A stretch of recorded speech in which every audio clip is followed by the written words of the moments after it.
Hi, welcome to Plato's Cave, your speakeasy for ideas, where Tom and Dave show us how to think like the American founders. Grab a drink if you'd like. The conversation about saving our republic is about to begin.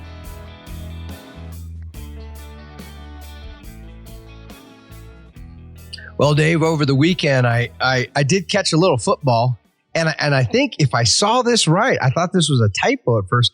I think your CU Buffs might have won a game. They might not be the worst football team in Colorado anymore. They finally won a game. Didn't think it was going to happen all year. It was exciting. It was interesting.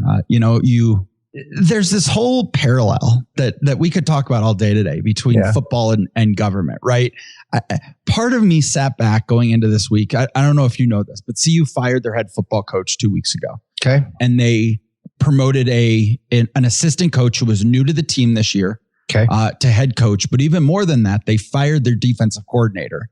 And they brought in a very young guy who was a defensive line coach for the team, had never really run a defense before. But you knew he had a totally different, he and the original defensive coordinator just didn't get along. And he had a totally different idea for how to run this team right. And all of a sudden, this defense that was porous is the best way to describe it for the first 5 weeks of the season, stops one of the best running teams in the country to 36 yards rushing and just completely shut down the Cal offense. And it was like night and day. And I sit there and think half the time I'm so let down by, okay, so we're just going to go elect somebody new and we're going to get somebody new into office and everything's going to just go the same exact way as it always does. But that game kind of provided that little glimmer of hope that if you get the right person in, who makes the right changes, it has to be the right changes. But if you make the right changes, it's a totally different game. It's a totally different team. Yeah, so we actually saw a change in personnel that resulted in a great success that was not happening before. And what was really interesting was it wasn't like he said, okay, I'm getting rid of all of you or I'm bringing in new players. Right. He just saw, I think if this player played in this position instead and this player played here and our defense set up like this instead of how we were before, we're going to be better. And it was like watching two different teams. And like I said, it was that spark of hope look, CU has played one of the hardest schedules in the country. It's not getting any easier over the next several weeks. We maybe have one more game that we can even compete in. I get it. Even to all other parts of your life, it makes you think, if I just change that one little thing or I move these things around, I don't need something new. I don't need to start over. But if I move these things around, it's like a totally different game. Well, and on this note of optimism, I want to add a little example from the world of baseball, different kind of lesson. But still just wonderful.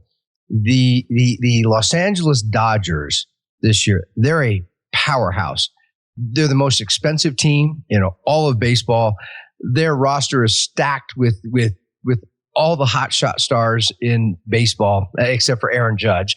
They have it all going on. And so the Los Angeles Times wrote this little quip 4 or 5 days ago, and it said, if there has ever been an instance where the playoffs should be canceled and the championship should be awarded to one team because they are so much better to all the other teams, it is this year's 2022 Los Angeles Dodgers, who just got eliminated by a wild card team. By the San Diego Padres. It's one of these things, we know this, but it's an important lesson to remember and talk about. You on paper, and this is true in all of life, right? Whether it's a sports team, a business, running for political office, whatever it is, you can have the best team that there is. You can have all the resources. You can have all the advantages, and still you got to show up and play. You got to show up and perform. And when it comes to human things, this is also true in war. I mean, this is the lesson the Russians are being taught by the Ukrainians, right? You can come in with overwhelming force and advantages, and these are still people. These are still human beings, and some of them have bad days. Some of them have good days, right? And you got to play it. You got to perform. You got to do it. And the Los Angeles Dodgers, with all that talent and all that money, they couldn't get it done. And they are now And they're now sitting at home on the couch watching the rest of the season. I'm going to give a little shout out in all of that to our good friend and occasional fill-in on this podcast, Cody Wisniewski, who is the biggest diehard Padres fan you've ever met. I didn't know before Cody. I didn't know that there were actually Padres fans. I mean, it's kind of like the old Denver Broncos when it was the San Diego Chargers. If you ever watched a game in San Diego, it was full of Bronco fans. Right. You always got the sense that San Diego was this destination town where it was always the fans of the other team that packed the stadium. Yeah. And I don't think I'd ever actually met a San Diego Padres fan until Cody. And he has been, I mean, the texts I get. He's got to be in high heaven right now. He puts the phone away during the game, but as soon as it's over, the texts just start flying. He's so thrilled. So little shout out to him. Wouldn't mind seeing a little Padres-Yankees World Series hoping not to get ahead of myself. Yeah, that's right. Well, so, the big point is there are, I mean, sports are important for a number of reasons. They're an important part of life. They are life, and they also offer important lessons and important parallels for other aspects in life. Well, so to that point, I got to thinking a lot this weekend after this was for college football, and I'm still not really into the NFL, but I'll tell you what, this was one of the best weekends of college football I've watched in a very, very long time. We saw Tennessee beat Alabama. We saw this amazing shootout game between TCU and Oklahoma State, where TCU came, I think, from 24 back to win the game. Just some great football over the weekend. Right. And I sat back and I enjoyed it thoroughly. And then I thought, well, what about Tom's comment from several months ago that we've continued to talk about over time? Yeah. That football might not be a lasting sport. Football might go away. And I really started to think about this. So I want you to start by make that argument again. And then if we can, I want to talk through that a little bit, because I think there's so many parallels, just like we can learn from how the defensive changes for CU really made a difference. Yeah. How football and that threat of football can interact with the rest of our lives. So it's no secret among my friends. I've been saying this to friends now for a number of years. I've really become kind of disenchanted with football, a little disillusioned, disinterested. I still pay attention. It's funny, in our house, my wife is a big football fan. Right. She's a big Kansas City Chiefs fan. She also likes the Green Bay Packers, and she's such a football fan. I mean, I've caught her many times. She'll just sit and watch it, even if it's not one of her favorite teams. She just likes to watch the game, and she knows what's going on and all of that. And my interest in football has really waned over the last 10 years. And there have been a couple pieces of it. One, the growing politicization, making it very political, that has turned me out. When I want to watch a football game or any other kind of sporting event, I just want to see the game. I want to see some absolutely athletes perform at the top level and marvel at that. And I don't want, if I want to be lectured about injustices and the history of this country, I'll sign up for a lecture on the history of the country, right? And let me point to that. You'd also choose who you're going to hear that lecture from. Right. There are a lot of people out there in the sports world that I just don't want to hear their lectures, because I know how little they've actually studied any of it. Right. So there was that piece. And then the other great big piece is I really started to pay attention to the injuries, and several things kind of coincided. I started noticing these injuries on Sunday afternoon by 2 o'clock, 3 o'clock in the afternoon. When you're watching football, they start going through all the injuries of that day, just that day. And the games aren't even over with. This is just 2 o'clock in the afternoon. There's still a lot of football to play on that day. And, some of these injuries are season ending, in some cases career ending. I mean, these are traumatics. These aren't just strained muscles or twisted ankle. They're like really serious injuries.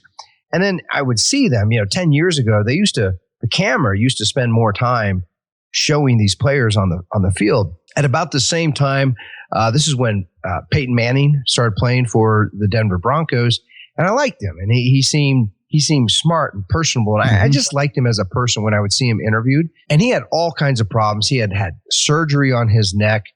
He was getting older. He wasn't as fast or as nimble. And this might sound kind of goofy, but like, I was genuinely worried about him. I didn't want to see with my eyes him take some terrible hit. Yeah, I don't know, end up in a wheelchair or something. I mean, that would have broken my heart. I think it would have broken the hearts of lots of people. And so I started pulling back away, and I started really thinking about the game, the design of the game. And I've come to the conclusion that at the heart of football is a deep contradiction. And I don't know how this is going to be resolved, but there is a contradiction. On the one hand, it is designed as a violent collision-based sport. Not merely a contact sport. It is a collision sport. People are using their bodies as projectiles, as missiles, and crashing into people. And, when you start talking about 200, 250, 300, 350 pound strong, fast athletes crashing into each other, you're going to get really serious injuries, including, but not limited to, concussions and things that can have just horrific consequences later on down the road. So there's that. It's violent. It's collision based. And here's the contradiction. They want to make it safe. Right. And they do all kinds of things. They keep changing the uniforms and the shoulder pads and helmets, and they keep adding rules and all that because they want it to be safe. And yet it's a violent collision based sport. These two things don't fit together. There's the contradiction, right? You can have violence and collisions, and you can have a safe game. You can't have both things at the same time. And it's one of the reasons we see all these ridiculous things where sometimes a quarterback gets tackled and there's no foul at all called. Right. Sometimes a quarterback gets tackled and there is a penalty called, right? And you don't know for sure what you can actually do and can't do. Well, we talked about that a little bit last week in the podcast last week. There was the comment by Troy Aikman about how they were treating some of the quarterbacks like Tom Brady and a couple of these other guys who it's like we might as well just be playing flag football. You can't touch them. You can't hit them. You can't land on them. Was he bracing his arm? And I mean, right? Like when you start getting into minutia like that of did he brace his arm enough? And so I'm thinking back through this whole thing that you're talking about. And part of it was I was thinking about it when I was watching a player for the Buffs for the University of Colorado who he got just crushed. And it wasn't a headshot. It was a completely legal tackle. In fact, it was a very clean textbook tackle. Right. But he got hit so hard, he got whiplash, his head hit the ground behind him, and he was knocked out. He was out cold on the ground, a running back. You saw his mother run down onto the field. It was so bad. Right. And they wrapped him up. They had his hands tied to his chest so he couldn't even move his hands. Usually these players will give a thumbs up or something if they're okay, and it's just precautionary. That he was strapped down so tight. They unscrewed his face mask because they didn't want to take his helmet off. All of these things. And I'm sitting there thinking, oh my God, that was just devastating. And I started thinking about your comment. Now, for anybody wondering, he actually ended up walking out of the doctor's office on his own 3 hours later. It was all precautionary, but it was bad because he hit his head so badly on the ground. And they said the doctors have cleared him to play this week. I'd be shocked if he played this coming week, but some of these guys do that. Well, and I just want to add here, and I know this isn't the big point, but part of my disenchantment with the sport, there are some wonderful games out there where you can play at the highest level, baseball, tennis, golf. You can be incredibly talented and athletic and skilled, and the game itself isn't going to destroy your life. It's not going to destroy your body. Right. You might, pull a muscle here and there, or, of course, but you can do that going to the grocery store. Right. With football, when they say the doctors are clearing these players, I'm not at all persuaded that really means anything, because you have a lot of these players who spend time in high school, college, maybe professional football, and this is still a developing science. What happens to them 10, 20, 30 years later? Mm-hmm. There are high rates of all kinds of mental illnesses and suicides, and just terrible things happen to a lot of these people. Mm-hmm. And I think it's because they're having their brains rattled around in a way that we're not meant to have. And that's something I was greatly affected by right after college. And if anybody wants to know that story, I'd be happy to have it offline, but lost a friend for that, for exactly what you're talking about. Yeah. So I started to think about what you were talking about. And then you just said it, right? You have it. There's a dichotomy here. You have safety. Let's make sure this game is as safe as it could possibly be. Right. Or let's let these guys play knowing the risk and knowing what it is. And I think our emotional response is always, well, I don't want these guys getting hurt. I mean, when Deion got hurt this weekend for CU, I was quiet. I was in the stadium on September 10th, 2001, the night before September 11th. I was in Mile High Stadium when Ed McCaffrey broke his leg. And I've never seen more people crying. I mean, people do not want these players to get hurt. That's certainly not. Nobody wants to see the injuries. Do they want the violence? Do they want the viciousness of football? Maybe. And I think that's a conversation to have, but I don't think anybody wants anybody to get hurt.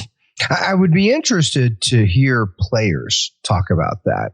There's a couple of episodes I have in mind. One, I had an opportunity to sit and talk with, actually, you met this fellow as well. His name's Brandon Lloyd. Yes. He was spent, I don't remember, 10, 11, 12 years, something like that in the NFL as a wide receiver. Mm-hmm. And several years ago, you and I went and had dinner with him. Yep. One of my kids was there. My son, Ben, met him. And it was a great evening. And he had lots of questions about the American founding and American history.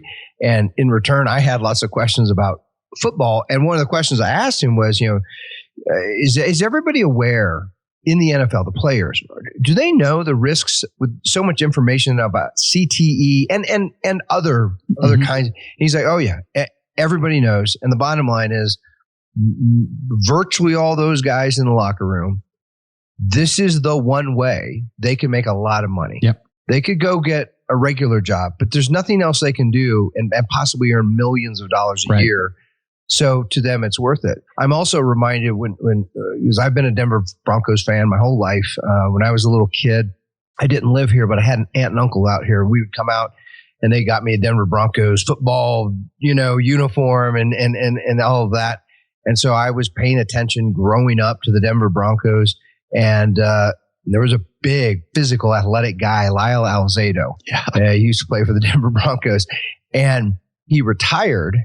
And then several years later, he came out of retirement and played again. I don't remember if it was with Denver or some other team. It doesn't matter. I remember him being interviewed. And they said, Lyle, you've been out of the game for a while. What made you want to come back? And he said, honestly, the violence. I miss the violence. And I remember, that's kind of you don't hear baseball players or basketball players, right? Like talking about, I miss the violence. He was out there because he liked the violence. Right. So that speaks to sort of this freedom of play, right? So we all want safety, but we don't like it when Tom Brady gets a call that, oh, you're just trying to protect him and you just cost the other team the game. And we've seen this time and time and time again. And we're hearing it even from especially the former players who are now announcers. Right. They're all talking about, come on, this is getting ridiculous. Right. And even to an extent, we hear about it in other sports. We hear all the time. Imagine what LeBron would be like if he played in Jordan's time, right? Jordan, we know what it was for Jordan to drive the lane against the bad boy Pistons in the 70s or in the 80s. Right. But what would LeBron do if he was? A lot of people just think he'd pull up and take a lot of 3-pointers because he didn't want to go anywhere near there. The point is, sports in general, and in particular football, have started to become centrally planned in a way that they are trying to create the safest environment possible for a group of players in a game that is inherently risky. Right. Yep. There is risk in playing football. There is no other way about it. You ask Brandon Lloyd, we know from Lyle Alzado's comments, we've known from all these other players, and it's just logic. It's just reason. It's the design of the game. Right. The design of the game is risk. I would put it this way. They're trying to, through central planning, through the creation of rules and regulations and penalties and things like this, they're trying to resolve a contradiction that can't be resolved. Right. It's impossible to resolve it. So we're into this conversation about football, and everybody who normally watches our podcast is probably thinking, okay, what are you guys talking about football for? I want to hear about government. Right. And this is where that comes in. And I'm still flushing this out. So I would love, if anybody wants to have this conversation, I would love to have this conversation with anybody who wants to participate. I'm even willing to organize a Zoom call or something like that if people wanted to actually chat about this, because I'm fascinated by it as a sports fan and as somebody interested in the theories and ideas of government and government planning. You're a sports fan and you're a citizen. Right. And so you have both of these interests. So you take these two things. Football is inherently risky. Yep. Can we centrally plan our way out of it? Can we central plan the risk away? And I think the obvious answer is no, because one of two things is going to happen. Either you're still going to have that risk. You're not going to be willing to go far enough to take that risk away, or you're going to go so far to eliminate the risk that it's no longer going to be football. Right. It's no longer going to resemble the game that people like, and people are going to stop watching. And this multi-billion-dollar industry. I mean, let's remember the TV deals alone for the NFL. Forget college for a minute. Just for the NFL, the combined TV deals are in the tens of billions. Right. We're in excess of $10 billion for the combined TV rights. I remember watching I don't remember what movie this is in. They were talking about football, and the one character is talking about the NFL, and he says, "My goodness, man, they own one day of the week." And it's kind of true, right? I mean, during football season, Sunday that's football day. That's NFL day. Well, so that's an interesting point to this whole thing, right? When you're trying to centrally plan this, but you're also trying to build a business. You're trying to build out this thing.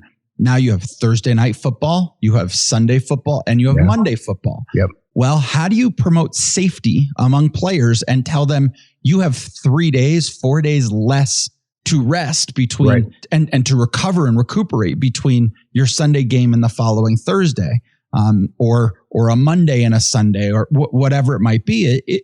It's really not in the player's interest from a safety perspective.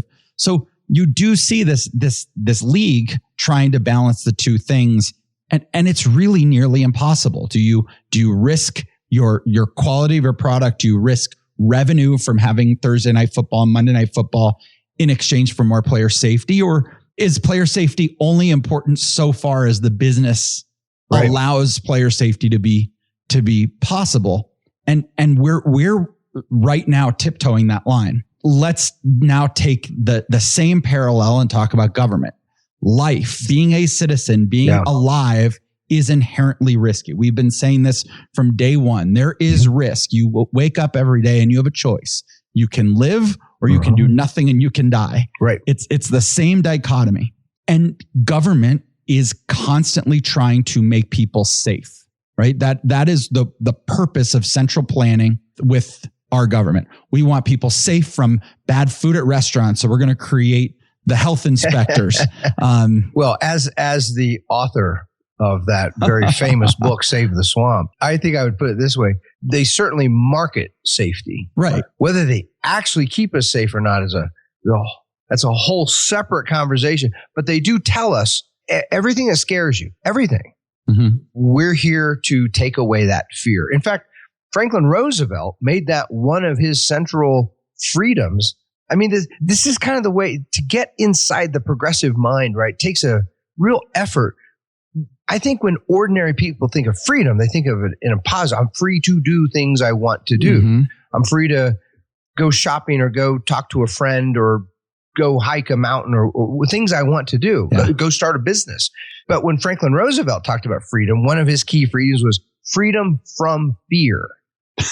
If you fear something, then you're not really free. So as government, we need to figure out what are the sources of your fears. If you're scared of old age, if you're scared of poverty, if you're scared of getting sick, if you're scared of eating bad food at a local restaurant, we're here to remove those fears from you. Then you'll be truly, truly free. So they do. I mean, progressive government sells this freedom from fear. We're going to remove all these fears. The problem is most of what they create doesn't actually keep us safer. Right. So you have the NFL is trying to, we just talked about this. So they're trying to mitigate risk They're trying to mitigate, to create a safer, quote unquote, safer environment. But they're still willing to play games on Monday night. They're still willing to play games on Thursday night. They're still making pads lighter. Those lighter pads mean the players can move, they're carrying less bulk. They can move around faster. They can fly around faster. They can hit harder. All of the things that go with the change in equipment. And the owners are willing to make these changes and create what feels like a safer environment so that kids want to play football growing up and players still want to get into the league and still want to do it, but they're only willing to go so far as they still can keep a profitable, hugely beneficial business for themselves. Government is the same way. Yeah, well, let's just flesh that out with the football analogy, because it really is interesting. You know, if you go down these two paths, just as a thought experiment, suppose the NFL as the highest level professional, big multi-billion-dollar business around football. Suppose they said, look, what people really want is the violence of the sport. They love it. And so we're going to get rid of all these new rules, penalties, all these things. Just let them go out and just beat the snot out of each other, right? If they started doing that, a number of things would happen. They would probably need more players, or more players like in reserve, right? Because a lot of players would get really hurt really badly, some to the point they couldn't play. So you have to have this pipeline of players. Right. And yet a number of potential players, people who could play at that level, might step back and say, I don't know if I want to play football. I don't know if I want to be broken up and injured that badly. And then that would trickle down. If grown men at the top of, right, the best athletes in the world are saying, we don't want to play this game, how many parents would start saying, yeah, I don't think I want my kids, my 8-year-old, 10-year-old, 12-year-old kid playing this game because it's so violent. It would really change the supply of players available all the way through the pipeline up to the highest level. At the same time, if you said, okay, let's ratchet up, let's have even more rules. We don't have enough yet. Yeah. Let's double or triple or the number of rules, and let's control every aspect of the game. Conceivably, it's possible very few people would get hurt, but then the game becomes so boring, right? No, because people really like the collisions and the violence and everything else. And then there's another piece in there, right? You have the whole role of quarterback. You've pointed this out before, has really changed over the years. Old school football used to be primarily a running game. That's what you focused on. And, the NFL figured out, hey, you know what people really value? You know what they like? They like to see a quarterback throwing these huge passes, right, all over the field. It's exciting to watch. How can you not, right, see some guy chuck a ball 40 or 50 yards, or a Hail Mary pass, and someone catches it and runs it in for a touchdown? That's exciting stuff. But then you got to protect your quarterback to make that happen. Those guys who can throw those kinds of passes typically aren't enormous. They're not 350-pound, right, lineman looking type of quarterbacks. They tend to be long and lanky, and that's how they can throw that. And so you start adding all these rules on, and what happens as you add rules, you get all these unintended consequences. So they make a new rule. The new rule is meant to solve one problem, creates 2 or 3 or 4 new unintended consequences. So how are you going to deal with those? You make more rules. And with all the additional rules coming on, right, you have all these unintended consequences, and it becomes like this vicious cycle. Every new rule, every new regulation requires 3 more. Right. And on it goes. And you see that in football happening, and the exact same thing has been happening in American politics. Well, so before we get there, I want to continue what the former option you were talking about. You were talking about these players. If you didn't centrally plan this, if you just let things go and people would not play, there is evidence. We have seen it with the Pro Bowl, the NFL All-Star game, which is played at the end of the year, has been canceled because too many players said, I am not going to go participate in an exhibition game where I have the chance to get seriously injured. We've seen it in the preseason of football. We don't play our best players Because I was just going to say, so it's basically, I didn't know that about the Pro Bowl. So the Pro Bowl and the preseason have effectively, everyone knows this game is so violent and dangerous. We're not even going to put our players out there. But so to the extent of the Pro Bowl, they just canceled the game and now they do a skills competition. So that's what football could eventually turn into if just left to go. Right. It would be these great passers throwing balls into nets 40 yards down the field and seeing how many targets they can hit. Now that said, there is another option in there. These players could say, I love this game. People like watching it, but we have to play it differently. And this is where, before we get into the government idea of this and the citizenry idea of this is the citizenry. This is the good, virtuous citizenry. Mm-hmm. Do players sit down and say, we want to play this game? They're going to essentially plan this game away from us. This is not going in the right direction. This is going the direction of the Pro Bowl, where eventually it's going to get canceled and it's not going to, because it's not going to be fun to watch anymore and nobody's going to want to participate. Right. How do we want to change the way we play with each other? Do we want to say, look, we all understand what's at stake here. None of us want to get hurt. The players, you talked about how not knowing how the players feel about it. You can see it in their face. When a guy gets hurt, the other team, when I saw Deion go down this weekend, the other team was all on a knee, half of them like scared to death, knowing, and it wasn't so much, oh, I know him and I'm so worried about him. It was, that could have just as easily been me. That could have been me. Right. Yep. And a lot of people talk about these players praying at the beginning of the game. A lot of it is they're just praying not to get hurt. Mm-hmm. They're sitting, they're kneeling down saying, I just want to make it through this game healthy. Yeah. So if we're going to go down that route and all players are going to say, look, none of us want to get hurt. Let's play this game differently. Could the game evolve into something that people not only want to watch, but is also safer than what can be centrally planned? And I would argue it could be. I think you might see players start talking about different pads, different equipment, different uniforms, right? Rugby is an older sport than football. Mm-hmm. They play no shoulder pads, no helmets.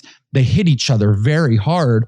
But when you're not covered in armor, right, you tend to be less able to hurt somebody. You tend to not be as interested in going full speed into somebody else if you know I'm risking myself here quite a bit. So we have seen in other sports, these players could develop this game if it wasn't centrally planned into something that people want to watch and could be a lasting sport because they have the ability to control themselves, right? They're instead of being taught to just hit as hard as they possibly can. Yep. And that becomes the parallel to central planning versus freedom in government and in life as citizens.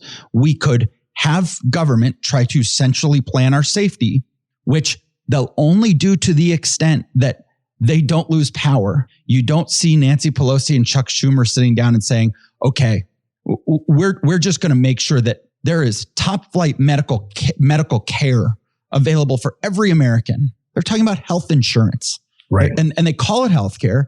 They're talking about health insurance. Why? Because they can get wealthy off of that. It gives the appearance of people feeling safer. But in the end, we still have thousands of people dying. We still have, or millions of people dying. And we still have millions of people getting sick and not getting care and not getting taken care of the way that a lot of citizens would like to be.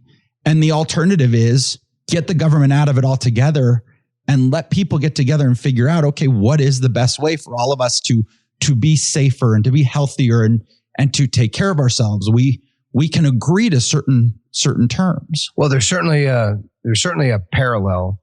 If you look at American history, you look at what's been going on within our government over the last century. Government stepped up, and this really kind of takes off, and it sort of explodes in the New Deal of the 1930s and 40s. Although it had even started earlier than that. The government comes in and says, we're going to certain businesses, typically the businesses that are somehow politically connected, or in some cases, entire industries that have strong political connections. We're going to offer certain subsidies to some businesses, offer contracts, big lucrative contracts to other businesses. We're going to start to regulate businesses. We're going to tell businesses how they're going to operate. And these regulations can be quite onerous and quite expensive, to the point that some regulations will drive some businesses out. They just can't. some businesses that are barely making a profit, then they get these increased regulatory burdens. They can't do it. So the point is, government stepped in and said, we're going to get involved in other people's businesses deeply. Mm-hmm. Some can make a lot of money. Others we're going to crush out of existence. The response was businesses, for the first time, business owners started spending more money to influence politics, right, to influence elections, because they said, look, if government's now going to be offering subsidies and contracts and regulating us to the hilt, well, then we want to have friends in government. We want to put lots of money toward the elections of members of Congress and presidents and bureaucrats and all these types. So how does government respond to this new wave of money that starts being spent in politics? They pass more laws. They create more regulations. They create things like campaign finance laws, right? And detail down, here's how much you can spend and here's how you can. I mean, think of the audacity of it. These are people in government telling you, the private citizen, here's what you may and may not do with your own money. If you give too much of your money to someone, we'll punish you. We've talked before about Dinesh D'Souza went to federal prison for the offense of giving his own money to an old friend of his who was running for office. And so this is just it's just an example where government creates programs, policies, regulations. It leads to all kinds of unintended consequences. So how do we deal with those consequences? We create more policies, more programs, more regulations. Yeah. And they're caught up in that exact same modern government today. What's happening there is synonymous with what's happening in the NFL. Look at the rule book in the NFL every year. Lots of additional rules being added to deal with all these problems.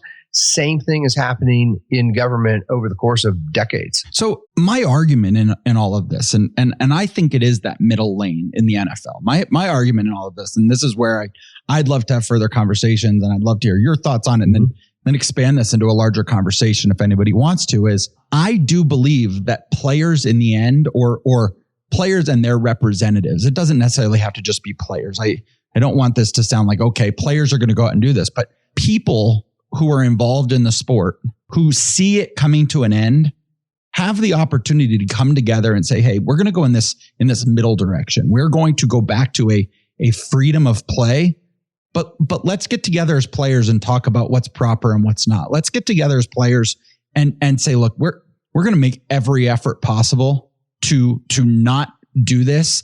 And if we as the people involved in this organization think a player is not living up to those standards, we're not going to let him play with us anymore. And that is a big challenge, right? What do you do with the player who says, I think I can help my team win by playing in some ruthless, vicious way that breaks the agreement everyone else has reached? And if everybody knows, I mean, we've seen that in other sports too, right?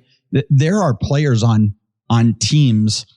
I think we even heard a little bit about it from some of the former Astros players when the Astros were cheating a couple of years ago in the World Series. Some of the players who left the team, I never felt good about it. I didn't like that some of my teammates wanted to do this. We know about players who have been cheating at the game and players said, I'm not comfortable around that. It's not hard to know when a guy has ill intentions, a guy has no intention to actually participate in the agreed upon terms of which we're going to play the game. And you know that, and you say, okay, you can't play with us anymore. This is our league. We're putting this together. And if you don't like it, go play somewhere else. Go start your own, go do your own thing. That's like normal life. That's what normal citizens do. Well, and that's a really important thing. You have made an argument that I have not heard made many places. And it's really important arguments. It's a critique you've offered that sports, really all sports in the United States, are so monopolized. Whereas in other countries, it's relatively easier to start a new team. Think of soccer in Europe. I mean, yes, there are these old established teams, but it is possible you can go start a new team if you want to. And if you're good, you can compete. And if you start beating some of the best teams, right, you get promoted up and you can do that. That's impossible here you simply can't. I mean, you and I, if we wanted to invest our own capital in starting a new NFL team, right, or even a new alternative to the NFL, we literally couldn't do it. We'd be breaking the law, or we'd probably be breaking federal regulations. That's an important component, right? If you really step back and free things up, it would also include having alternative leagues that play in different ways, and so that you could experiment a little bit. And one league could play one way, and a little more risky, and one league could play a safer way. And let's see, what do the people actually enjoy watching? And we saw that. We saw years ago, and it's come back. But we saw Vince McMahon from professional wrestling start the XFL 15 years ago originally, and he said, "We're going back to the NFL, hard hitting." A lot fewer rules. We're going to let these guys play. You didn't see players jumping at that opportunity. You didn't see Peyton Manning say, "Hey, now that's the kind of game I want to go play. Right. I'm NFL. I'm out. Vince McMahon's offering me billions of dollars. I'm going to go play there." Alternatively, it's a weird analogy because I'm going from a very violent, vicious, physical sport like football to golf. But look at what's happened in the last year in golf. For those who don't know, there's a new golf tour called the Live Golf Tour. Live Golf is funded by the Saudi royal family. They have bottomless wealth. They have unbelievable amounts of wealth, and they're paying these guys a fortune. And you've been seeing, because it's a similar game, but they've changed a couple of the rules. They changed a couple of the times they play, where they play, what the obligations of the players are. They didn't add tackling to golf, did they? They did not. All right. Although Adam Sandler might join that if given the opportunity. But they have made some changes. And of all people, Greg Norman, the great Australian golfer, Greg Norman, was tabbed to be the CEO, president, whatever, the head of the Live Golf Tour. Yeah. And he has gotten a number of players to come over and play with them under different contracts, under different programs. They're getting paid more. And it was all because he said, look, the PGA has had a monopoly on golf for years. And a lot of these players are sick and tired of some of the rules that the PGA demands of them. And all of a sudden he just went and started a new tour. There was no monopoly laws in the case of the PGA that kept anybody from doing it. And now we have two competing leagues. And I think we're going to see as next year's tour starts up, we're going to see new TV contracts for Live, and you're going to see a lot of different things happening. Now, there's the political side of that too, which is, I think, where they're getting in trouble. Live is struggling because you have the Saudi royal family, and you have Donald Trump involved in helping this thing get going. Right. Trump has been hosting a lot of the tournaments at his golf clubs. Right. At his courses, his country clubs, his hotels have hosted a lot of the Live Golf tournaments, to the point that the state of New Jersey said, we will never host another Live Golf tournament again. Because they're equating it with Trump. Because Trump, it was held at the Trump country club. Yeah. Well, I mean, competition is a beautiful thing. Competition really does breed excellence in all areas. We see this within sports and within various sports leagues. Imagine if we had competition between and among sports leagues, right? Same thing. We would get excellence, and we would get what people really value. In the realm of government, I mean, there are similarities, right? And it's also true, the analogy only goes so far, because in the realm of government and public policy, we are talking about a realm of potentially infinite businesses and things like that, as opposed to a closed, controlled, centrally planned sports leagues like the NFL. To an extent, let me push back on that just for a second. Okay. I didn't want to interrupt too much, but you still have the people in government having their favorite businesses, right? They want to maintain the businesses that they want. Absolutely. And they can do a whole lot to prevent competition from coming in, like creating a regulatory environment that makes it impossible for competition to come in. To a degree, that's absolutely true. In the case of government and public policy, the great advantage we have is we actually had the solution. We don't have to grope around and imagine it. The United States had it from the beginning. We've just moved away. We just need to go back and recover it. And it consisted of several pieces. One piece was there would be very little government involvement in businesses at all. Mm-hmm. Don't offer subsidies. Don't offer crony contracts and if government's not offering those things, then businesses aren't going to spend their time lobbying government. If government can't sell what they don't have to offer, so if they don't have subsidies to offer, there's no subsidy for sale.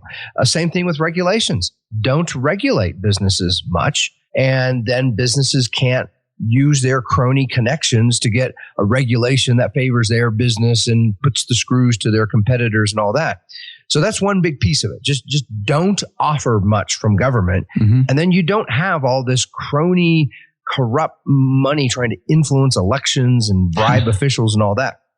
Now, some of our listeners will say, well, okay, but then those businesses are free to hurt people and steal from people and sell poison that's labeled medicine and that sort of thing. It's true. And that problem is best taken care of with the whole realm of tort law. Tort law is this incredibly powerful tool that says, run your business however you want. We're not going to surround you with regulations.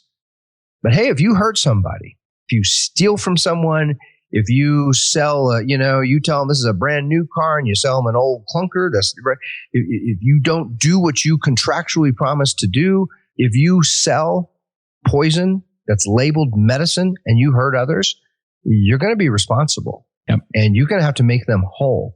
And making them whole, if you really have hurt people, that could destroy you. It could destroy your business. It could destroy your life. And as citizens watch those things happen, they start to think, I got to be careful here how I run my business. I got to make sure that I'm actually providing the value that people are paying for. And that combination of government out of the subsidies, now the business, now the regulations, stop doing that, and have a robust civil court system, civil justice system that includes tort law so that people can recover damages when they're injured. The result is a lot of free people doing what they want to do, interacting with whom they want to interact, exchanging with whom they want to exchange. That's the key to a prosperous free society. I mean, imagine if you applied that same principle to football. Imagine if a linebacker had to be responsible to make, if he hit a player high, if a player goes helmet to helmet and knocks a guy out, ends his career. The guy has concussion problems for the rest of his career. Now, I'm not talking about I tackled the guy cleanly and he twisted his knee, right? That's not what I'm talking about. I'm talking about we establish a set of rules that you're not going to do this. And if a player is determined by a judiciary committee that everybody agrees to abide by, if that judiciary committee decides, you know what, you broke the rules. This was not an accident. Right. This was not this was avoidable. Right. You hurt somebody. You have to make that player whole. Right. And with some of these contracts at the level they are, some of these guys make $1 million a week. Right. Imagine if I have to sit out a game because of that, you're not paying some fine that goes, right. This is a little off topic, but I'm going to throw this out there, and I know we have to wrap up, but I want people to know this. The idea of fines in professional sports are the biggest scam fraud in any business anywhere. The fines that they do are all for PR purposes, right? Because every penny of that is from the player to a charity, and it becomes a tax write-off. These guys are paying fines to a charity that they're probably already giving money to get the tax break anyway. And they just wait until the end of the season to say, okay, I was going to give $1 million to this charity. I already gave $300,000 in fines, so I'm going to make up the rest. Here's the other $700. Right. These fines are a joke. Imagine if that money instead had to go to the person who was hurt, who was harmed, or his family, and had to be made whole. Yeah. Would change the game completely. These players would actually say, all right, I am not taking that risk. It is not worth it to do that. And then we can decide, is this a game we want to watch or not? I was just reading recently, I hate to introduce a new subject here at the end, but this is so relevant. The old English writs of assistance. These were basically search warrants, is what they were. And there were two kinds. And this is prior to the American Revolution. It's one of the issues that helped spark the American Revolution. One kind of writ was a kind that would be signed off by a judge. Mm-hmm. it would have to have very specific details. What was allegedly stolen, where it was hidden, all these things. The other was what they called a statutory writ that basically authorized these inspectors. They could go search anywhere, anytime they wanted. Now, that sounds really dangerous, but here was a big difference. The difference was the liability that came with them. The general statutory writ, if an inspector, say, came and broke into your house, alleging that there are stolen goods, and there are no stolen goods, you could sue him. You could sue. He personally was responsible for it.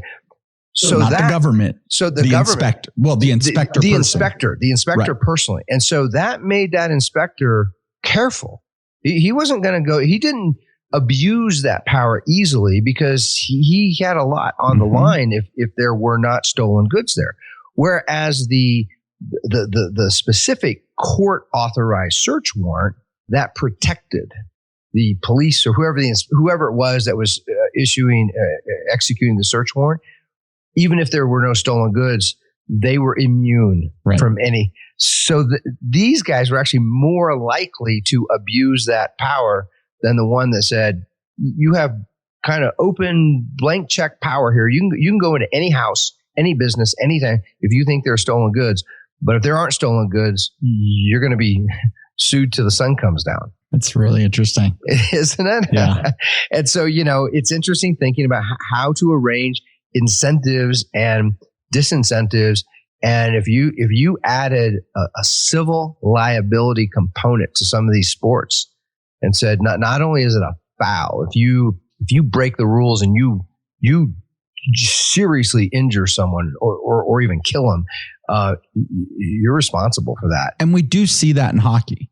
Hockey is the one sport where if you do something totally egregious, there have been multiple players who have been charged after a game with using their stick as a weapon, assault with a weapon. Todd Bertuzzi notoriously went after, I think his name was Steve Moore Moore for the Avalanche, took a stick and just took it like a baseball bat to the guy. So we've seen this over the years and they actually have gotten charged, and it's changed the way players approach the game. So who knew, Dave? You can watch football on Sunday and think about the game and learn some really important civic lessons. Lessons about constitutional design, public policy design, how we can live freer and be better people.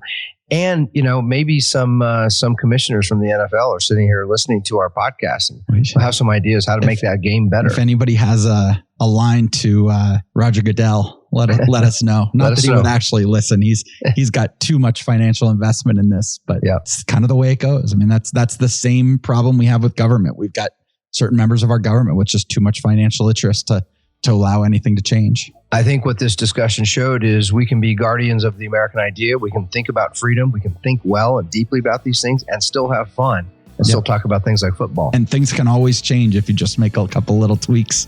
That's right. Till next time, Nos Somos Custodes.